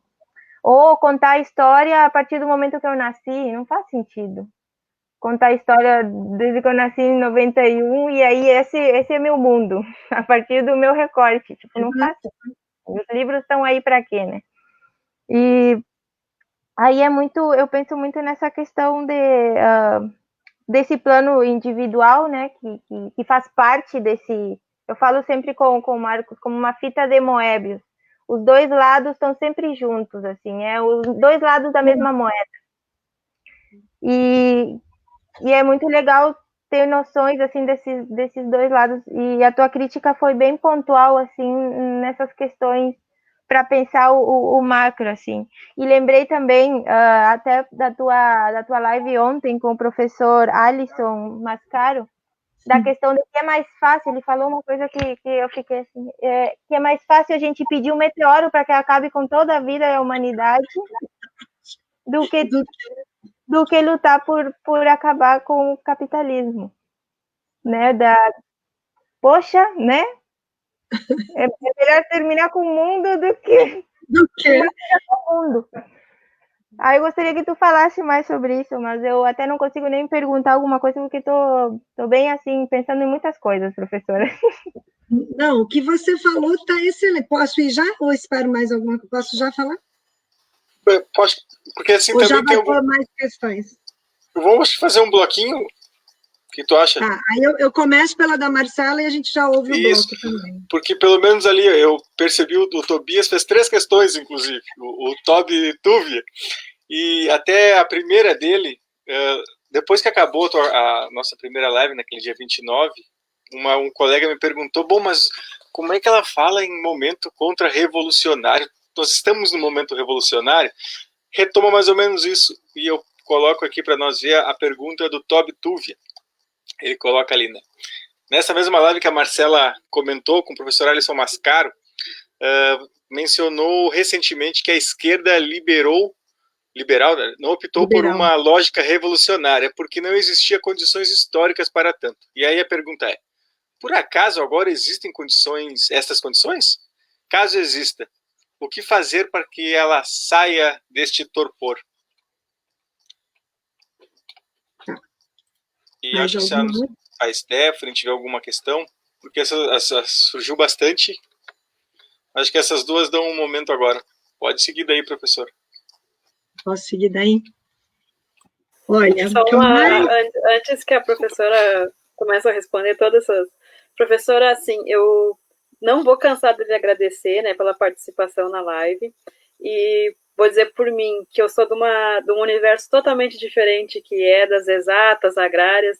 Eu fiz o programa de formação de professores e foi aí meu primeiro contato com a ciência humana. Então, para mim, está sendo fantástico estudar esse mundo, né, diferente para mim, E eu quero dizer para todo mundo quanto é essencial a gente ter um conhecimento sobre um todo. Não precisa, muitas vezes, né? Nós vamos ser especialistas nas nossas áreas, mas ter um conhecimento geral de tudo, assim, é muito bom, e eu aconselho, né? Acho que agora eu vou começar a incomodar mais ainda meus colegas para eles participarem da nossa associação, para ter mais contato com esse mundo humano, político, né?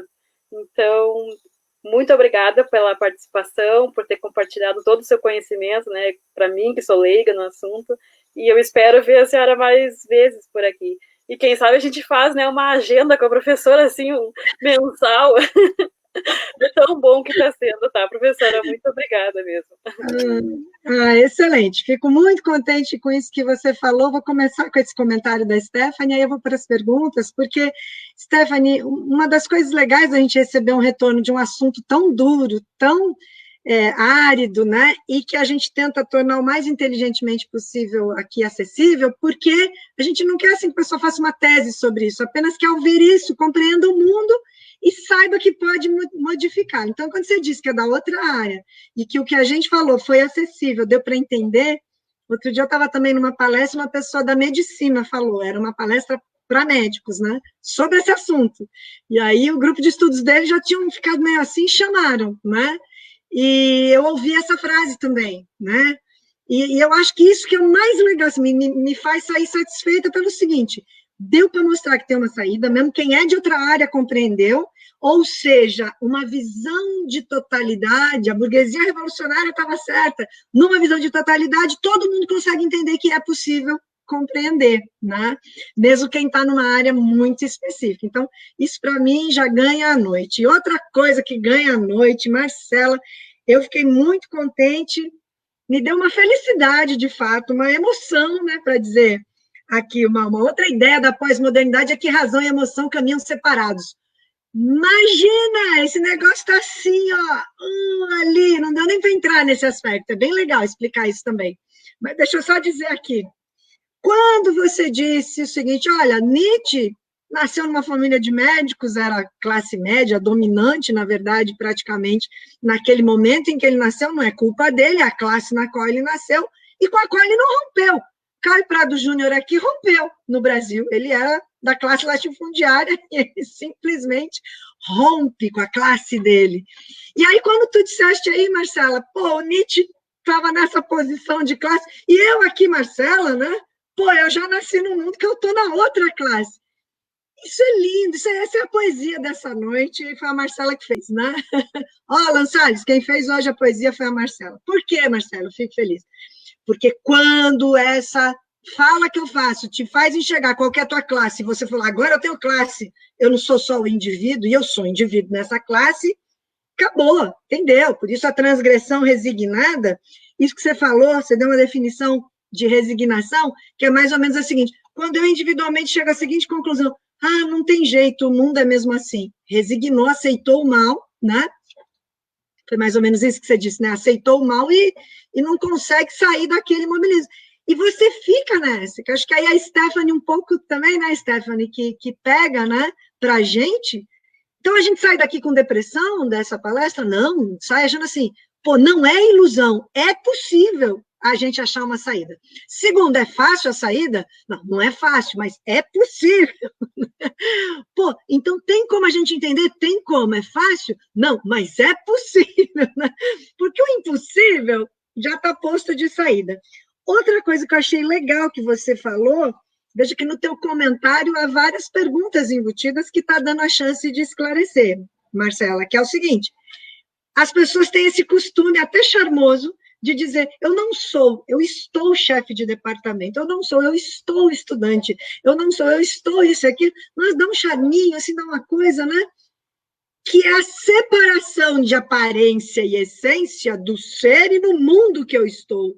Então, você veja como já está no DNA da nossa mentalidade dominada pela classe dominante, as ideias dominantes de uma época são as ideias da classe dominante, e a luta ideológica é um importantíssimo momento da luta de classe. Não tem palestra minha que eu não fale essas duas frases, o pessoal que já assistiu outras sabe disso, entendeu? Mas martelar isso não tem o ser e o estar, isto daqui sujeito-objeto junto, aparência e essência, nos seus momentos, evidentemente, desta totalidade, presente, passado, futuro. Temos que dormir hoje pensando nisso. Sujeito-objeto, aparência e essência, presente, passado, futuro. Pensou numa coisa, não associou tudo isso, não por querer, mas você está sendo pós-moderno, ou existencialista, ou relativista, ou positivista. E o menor pecado é o primeiro, o positivista. O pior é o último, é a pós-modernidade. E aí eu queria dizer uma coisa que também apareceu na sua fala, Marcelo, que é a história não começa quando a gente entra nela. Isso é a definição de presentismo. Eu só estou aqui, não olho para trás, não olho para frente, começou a... E aí é que vem a grande admiração invertida que eu tenho pelo Foucault. Por que admiração invertida?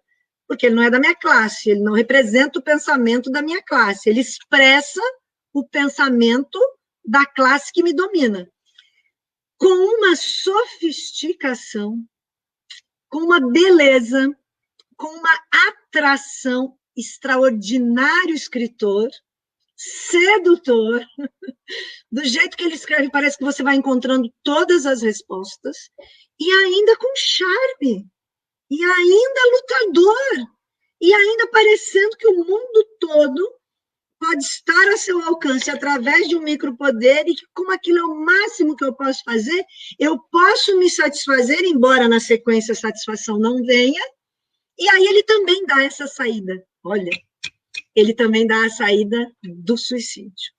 Mas para ele é a última saída. Para o Nietzsche é a primeira.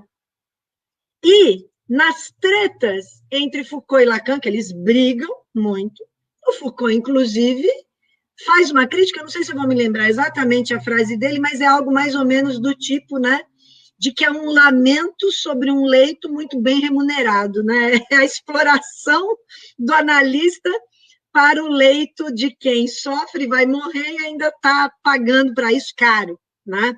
Então, ainda Foucault faz a crítica ao Lacan, que é, né, na totalidade da pós-modernidade, os dois são faces da mesma moeda, como também você lembrou da imagem da moeda. E, por último, para ir para a pergunta do Toby, tudo se explica pela biologia. Este é o retrocesso de Foucault. Tá? Uma necropolítica, lembra essa expressão inspirada nele, não só nele, é mais no Lacan do que no Foucault, tá? E que no Brasil é expressa por um cara muito inteligente, né? Muito bem articulado, numa posição de destaque na Universidade de São Paulo, com todos, enfim, que é o Vladimir Safatli, que é um leitor, que é um autor que eu tenho que ler também. Isso que você falou aí, Marcela, só aproveitando, já volto aqui no Foucault e no... Ah, mas a gente tem que ler tudo, então? Podemos ter que ler. Eu tive que ler quase tudo. Quando eu digo quase tudo, é assim, eu não sou uma especialista em Nietzsche, não me interessa ser uma especialista em Nietzsche. Se eu fosse, uma vida inteira não ia ser suficiente para ler o Nietzsche, tá certo? Então, eu li tudo que era demarcatório da sua hipótese principal, que estava em português e em espanhol. Eu não sei alemão, não fui ler o Nietzsche em alemão. Tem gente que tenta me desqualificar ideologicamente por causa do que eu falei, dizendo que eu não li o Nietzsche no original.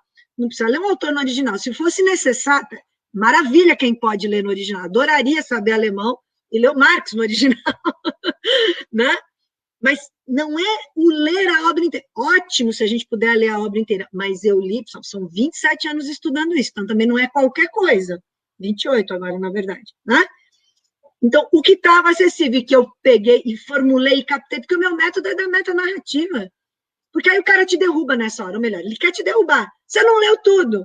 Na página XYZ do versículo tal, me fala o versículo. Já num debate isso aconteceu. Aí o cara fala, eu pego o quê? Eu pego aparência e essência, sujeito, objeto, presente, passado e futuro. E a história, a filosofia, a política, e ele está nocauteado no final. Me desculpe, essa eu sempre ganho. Então, quem está ouvindo aí, quer fazer a crítica, acha outro caminho. Esse aí não dá. Estou brincando aqui um pouquinho, tirando um sarro. Evidentemente, é uma polêmica muito dura.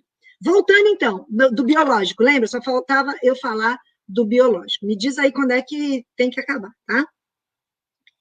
Quando eu falo em pulsão de morte, pulsão sexual, vontade, né? que é um ato de vontade, nada nosso é um ato de vontade, nada nosso é um ato de domínio do corpo, tá? Nós estamos numa totalidade. Quando eu pego a totalidade, mas só jogo para a pulsão, eu fui no fragmento, então vira biopolítica, necropolítica, vontade política, imaginário político, a vontade de morte, que é a opressão contra o oprimido. Nossa, isso daí, gente, na antropologia, Morin, é tudo um puta autor, hein? Quando eu falo Edgar Morin, estou falando. Você, Marcela, que citou, né, a formação com Deleuze e Guattari, é a tônica, é o Nietzsche moderno, entendeu? Quer dizer, menos sofisticado que o Nietzsche, mas é a contemporaneidade, né? Quando pega o estruturalismo, nem deu tempo aqui de falar do pós-estruturalismo, não é a mesma coisa que pós-modernidade, mas está dentro, né? O Lévi-Strauss, que foi um autor extraordinário e falou das estruturas, e não é bem assim.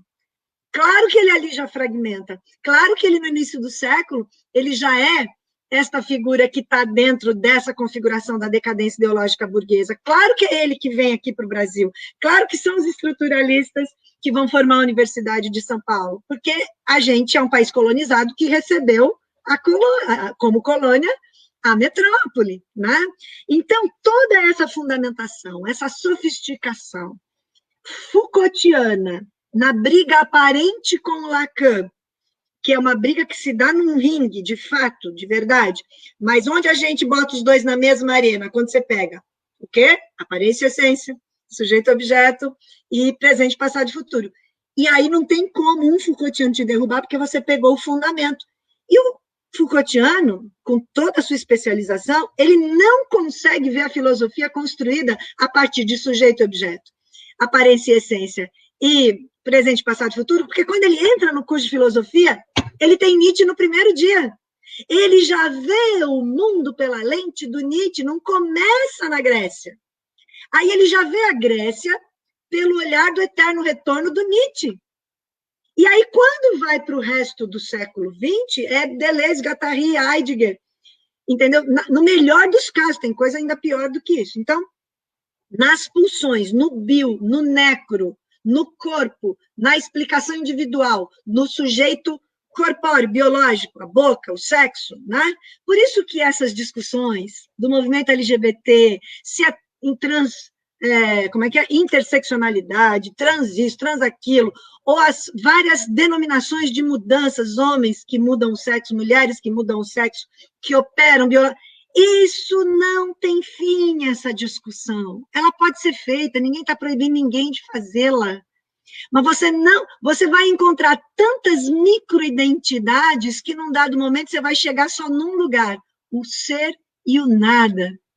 E quando você sair do ser e do nada, você cai na ilusão da pós-modernidade. Aquilo dá muitos suicídios. Quantos, né? Que modificaram o seu próprio corpo, achando que aquilo ia chegar a uma solução, não por ele. Olha a dimensão dramática da humanidade, você joga toda a sua energia naquela solução individual, e a solução estava em outro lugar, que não é um lugar individual, uma cena, um cenário, é a classe onde eu estou, é a outra que eu posso destruir, porque aí não precisa de Prozac. Se eu sei que dá para mudar e eu posso ter uma vida que faz sentido, claro que no mundo do capital, a perda de um ente querido, um emprego perdido, todo mundo já teve o seu inferno astral, ou está tendo agora com a pandemia. Evidente que nós não vamos abrir mão da medicina, mas nós temos que parar de produzir a medicalização do sofrimento e acabar com o sofrimento. Ah, então é possível a felicidade? É possível a felicidade, entendeu? Ou seja, e é num âmbito religioso que a gente está discutindo aqui? Não. Pode ser, né? Se alguém quer discutir no âmbito religioso também, a liberdade de religião ainda está acontecendo, né? Em alguns lugares não. Mas você pode achar no gênero humano, na emancipação humana, a obra do Marx é construída em cima do gênero humano, da emancipação humana. Porque a coisa dos estudos de gênero não é de gênero, porque não há um gênero. E aí, normalmente, implica que você está fazendo estudos sobre a condição da mulher, ou LGBT, enfim, né? Isso aqui, grosso modo, claro, eu sei toda a minúcia aí, ou melhor, nem sei muito qual é toda a minúcia. Então, vamos sair do charme Foucaultiano, vamos sair da destruição lacaniana, mesmo que isso se apresente como sofisticação, como fundamentação, como sedução da morte, a única sedução de Nietzsche, Foucault e Lacan, com coloridos diferentes, aí o Foucault é muito competente, né? É essa, tá? Vou para a do Toby para... Oh, vai ter que pôr a do Toby na tela aí de novo, porque acho que eu esqueci. Vou pôr agora aqui. Condições revolucionárias. Ele está remetendo a ontem. Isso. Olha, isso. A minha opinião sobre isso, Toby, é a seguinte. A condição revolucionária está dada desde sempre para a classe trabalhadora, porque há uma contra-revolução em curso. Ela está o tempo todo fazendo a contra-revolução. Pelo positivismo, relativismo, existencialismo e pós-modernidade, sim, no plano ideológico. Ela está fazendo a contra-revolução o tempo todo, pela máquina a vapor, pela eletricidade, pela eletrônica e pelo nano, sim, porque ela está dominando o processo produtivo e ideológico. Está vendo, Stephanie? Você está lá naquela discussão, apreendendo essa ciência, né? esses processos que estão respondendo, Stephanie, a uma lógica do capital. E aí, mesmo que você não estude Nietzsche, é ele que está regulando ideologicamente o domínio da eletricidade para a eletrônica, no momento que ele morre, que é 1900. Olha, que extraordinário, isso aí a gente entende o mundo, aí a gente pode destruí-lo. Então, a pergunta do Toby foi muito boa, porque me dá a condição de dizer o seguinte, a condição revolucionária está posta.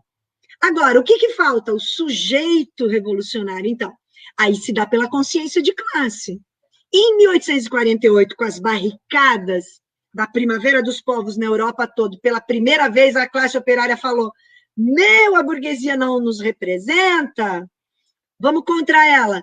Pô, barricada, tiro, luta armada e massacre da classe operária. A burguesia tinha mais armas, tinha mais condição ideológica, dominava o processo, a fome, o alimento, né? E ali, ó, homem e mulher, tudo ali, viu, na barricada. Não tem essa de Simone de Beauvoir, né? Não nasço mulher, torno-me. Como é que é? Mais ou menos um troço assim, né?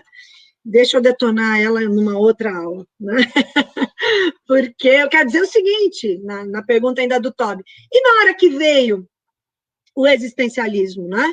Toda a balbúrdia revolucionária do século XX, os dois sistemas brigando, olha, o capitalismo teve muito medo no século XX, e ele só podia vir com uma ferramenta, Foucault é a ferramenta da vitória da pós-modernidade sobre o existencialismo, e o momento que começa a ruir toda a experiência socialista. Eles merecem aplauso, ao contrário nosso. Eles venceram. E a gente não. Então, quando eu estou aí estudando em filosofia, vocês estão aí nas suas universidades tratando, desses autores que já são o produto da contra-revolução, então, para a classe operária, a condição revolucionária está dada, só que ela está dominada em 3 aspectos. Politicamente, ela tem que se rebelar. Para se rebelar, tem que saber o que é o mundo. Para saber o que é o mundo, tem uma contra-revolução dizendo que não dá para saber o que é o mundo. E hoje, há 50, 60 anos, a gente está com essa praga da pós-modernidade enfronhada no nosso DNA, falando palavras, conceitos, categorias, que é a melhor expressão, que não são nossas para expressar uma realidade que é nossa, achando que a gente está lutando por nós. Mas na hora de escrever, vocês têm que tomar o maior cuidado. Ninguém pode usar uma categoria que não seja nossa. E as nossas têm que ser construídas. Então, via de regra, com a melhor das intenções, tentando exprimir a melhor realidade possível. E aí a gente tem que atuar sobre o texto e olhar as suas categorias. Veja, não é tudo linguagem. Para o Marx, a linguagem é a consciência prática. Não é o mundo da linguística pós-moderna. Agora eu vou mexer com os meus queridos da letras, né? Todo mundo da semiótica, tudo semioticizado, né? Aí já nem sei como é que compõe essa palavra. O mundo semiótico, o mundo do significado e do significante. Nossa, gente, na letras, eu acho que é pior do que na filosofia, quase. Porque na filosofia, pelo menos, você vai ler o Nietzsche. Na letra, você não lê o Nietzsche. Entendeu? Você já vai direto nos intérpretes na área que puxaram para a questão da linguística, da linguagem, do língua, né? Tem todo tipo de definição nesse âmbito, né? Da construção do discurso. E aí vem esse papo das narrativas, mas na letras é muito mais sofisticada. Recentemente fui de uma banca, né, ali na USP, da Letras, de uma grande pesquisadora, né, a Mariana, que ela tentou, no âmbito da próprio curso de letras, questionar essa coisa do discurso, e teve um resultado muito bom. Então, em cada área nossa, dá para ter resultados bons, dá para enfrentar uma banca, dá para chamar uma banca mais, vamos dizer assim, contra-corrente, contra-hegemônica, né? Porque a condição revolucionária está dada, a subjetividade revolucionária é difícil de construir porque a contra-revolução domina, na sua materialidade você tem que primeiro comer para depois estudar, para depois ter condição de acesso, e etc. e tal. Acho que é um pouco isso, né? Vai dar tempo de mais alguma pergunta? Já deu 1h40. 1h40, mas está sendo muito bom. Acho que a gente... o tema leva a ter esse tempo, essa atenção, né, professora? Queria antes mandar um abraço para a professora Célia Tanajura Machado, que está lá da Bahia, assistindo nós aqui. É muito bom ter a professora Célia com a gente. Não falei que a Bahia estava assistindo? Olha aí, uma última questãozinha, eu acho que só para encaminhar mesmo, que foi posta pelo Jonathan. Vou colocar aqui. Bom, diz o Jonathan Renan Souza, talvez um último ponto para a gente encaminhar. Poderíamos dizer que essa ilusão da potência da ação individual se mostra na academia, na superespecialização e produtivismo dos acadêmicos que tomam o tempo dos cientistas, que poderia ser utilizado também numa luta real? Maravilha, Jonathan. Renan Souza. Você respondeu a pergunta: o irracionalismo criou o intelectual acadêmico? Como entender esse paradoxo? Ou seja, ele fez uma síntese na forma de pergunta, né, que já embute essa resposta. Estão vendo como é dialético o negócio? Ó, que pesquisa. A pergunta do Toby já botou a questão da condição revolucionária. A Marcela, já falei tudo. A Stephanie, falei. E agora o Jonathan, né? Jonathan Renan Souza, né? Vou até gravar o nome aí. E acho que já vi outras manifestações dele em palestras minhas, né? Eu acho que ele acabou de definir para a gente justamente esse ramo do intelectual acadêmico, que é a especialização última, né? Você é especialista no ó do Forabodó, e aí você entra naquele... Lembra uma metáfora que eu fiz, né? Acho que aqui na nossa aula passada. A gente entra num cone, né? Vai entrando tão fundo nele, só olhando para ele, que a gente fica numa posição ridícula, a cabeça para baixo, o bumbum para cima. É uma posição ridícula de não compreensão do mundo. A gente está com o bumbum para o mundo, e não com a nossa visão, a nossa maravilhosa capacidade de mudá-lo. Enquanto a gente tiver com essa posição invertida, com os autores invertidos, com categorias invertidas, e o mais difícil é esse das categorias. A gente é muito pego usando palavras que são, na verdade, categorias, né, que não são nossas, para expressar situações que a gente quer definir como nossas, e essa é a maior dificuldade, né? E aí produz os intelectuais acadêmicos, e quem quer te desmoralizar diz assim na universidade: mas você não é especialista em nada? Afinal, você fala do quê? Você fala do positivismo, do realismo, do existencialismo, você fala de tudo, então não fala de nada? Isso, gente, é a maior expressão pós-moderna. Quando alguém diz que você fala de tudo e por isso você não fala de nada, você está dizendo que o nada está na especialização. E aí você tem que trabalhar, claro, ideologicamente isso. Já desenvolvi várias estratégias, várias técnicas, a gente, um pouco da caminhada mais longa, pode nos ajudar nesse sentido, né? Uhum. Acho que é isso. A gente se estende no tempo porque, sem dúvida, se aprende muito, foi muito importante esse tempo. Mais uma vez, professor, acho que fica um convite para um retorno, sabe? Porque se levar em conta as questões que surgiram e que não puderam ser respondidas por causa do tempo, né? Façamos o convite, está feito o convite de novo registrado para a sua volta. É só ver o seu horário, o seu tempo, como é que está nessa quarentena, que está encaminhado à sua volta. Vamos conversando sobre isso. Mas, no geral, por falta do tempo mesmo, professora, poderia seguir à noite, né? Vamos finalizando por aqui. Não sei se algum das colegas tem alguma outra questão antes de eu finalizar.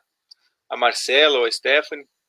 né? A gente pode fazer Eu só queria agradecer. uma noitada com a professora, né? A gente podia marcar uma sexta-feira à noite, uma noitada com a professora Angélica. Maravilha, vou adorar. Ia ser muito bom. Nas minhas considerações finais, eu vou falar sobre essa noitada aí. A Marcela ia falar também, né? Eu queria agradecer mais uma vez e realmente está sendo muito, muito legal essa crítica que tu faz, porque eu vou falar assim por mim, das aulas que eu tive no mestrado, nenhuma nunca entrou numa crítica tão densa e tão didática, né, sobre essas questões, porque parecia ser uma coisa que nunca foi criticada, assim, ou as críticas eram bem leves, assim, para o pós-estruturalismo e para o referencial teórico, né? E para mim está sendo muito produtivo. Espero que para quem estude também esses autores que participa daqui, eu imagino que esteja sendo também dando todas essas sensações que eu estou agora, assim, e saio daqui pensando em muitas coisas e aguardo o seu retorno, professora, se tu estiver disponível. E mais uma vez, muito obrigada. Olha, eu então gostaria de fazer essas minhas considerações finais, dizer que a maior alegria de receber de novo um convite para a continuidade é porque, como a gente fala contra-hegemonicamente, estamos falando para o espaço da hegemonia, que é a universidade, então o objetivo da gente, que é humano, historicista, né, e não acadêmico, no sentido restrito da especialização, está cumprido. O segundo, o de que humanamente, né, isso os faz, hoje está assim, as perguntas vêm com sorrisos, assim, nos lábios, né, vem a parte da instigância, se há uma eventual condição ali que está incomodando, eu sempre recebo umas perguntas assim, está incomodando um pouco aqui, mas eu quero mais, né, eu quero ouvir mais porque está fazendo sentido. E a mais emocionante de todas, que eu já recebi muitas vezes, mas essa só dá para ser na presencial, quando termino uma palestra que eu falo desse assunto específico que eu falei, que o suicídio não é necessário, que o remédio não é necessário, que tem saída, e é no campo da filosofia, a gente pega a razão e a emoção juntos, que não se separam. Muita gente depois no privado vem dar um abraço ali atrás da mesa e vem dizer o seguinte, até hoje aqui eu estava pensando nessa coisa aí de suicídio, a partir de hoje não penso mais. Eu já ouvi isso muitas vezes. Isso, para mim, é o valor humano que assim extrapola, né, qualquer outra situação que a gente venha discutir aqui, ou seja, o gênero humano e a teoria e a prática, e mostrar que a luta é dura, ninguém aqui está vendendo, tudo é maravilhoso, né? Mas está na fala de todos que vêm aqui, nas perguntas, então, isso eu queria terminar dizendo isso, sabe, porque é uma questão humana, não? Ela extrapola a universidade, a APG, vocês conseguiram aqui dar a dimensão que está na melhor origem da filosofia, da história e da política humana. Então, super beijo, obrigada pelo espaço, claro que vamos considerar esse convite maravilhoso, porque ele tem essa origem. E todo mundo, aí hoje o que tem que lembrar à noite? Aparência, essência, sujeito, objeto, presente, passado e futuro. Beijo grande. Certo, professor, o convite está aí registrado.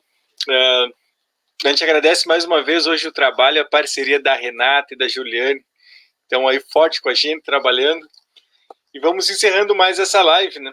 Tendo a certeza de que não precisamos esperar o meteoro, dá para mudar o mundo, de fato. Na sexta-feira a gente já tem outra live, olha só, né? Vai ser sobre o que temos para hoje, transbordamento do agora em educação, com a professora Tamires Vaz, professora de artes visuais. Então, como tem sido, vai acontecer às 19 horas na sexta-feira. Esperamos que a professora Angélica volte, nós vamos combinar isso com ela, vamos divulgar aqui. Nós temos uma conta no Twitter também, a APG, é importante, deem uma olhada lá, curtam, sigam o que a gente vem postando. A APG faz um trabalho importantíssimo de mobilizar os estudantes aqui na FSM, no momento que a gente precisa estar mobilizado, estar organizado coletivamente, porque sozinho não vamos muito longe, não. Então, logo mais o vídeo vai estar no YouTube.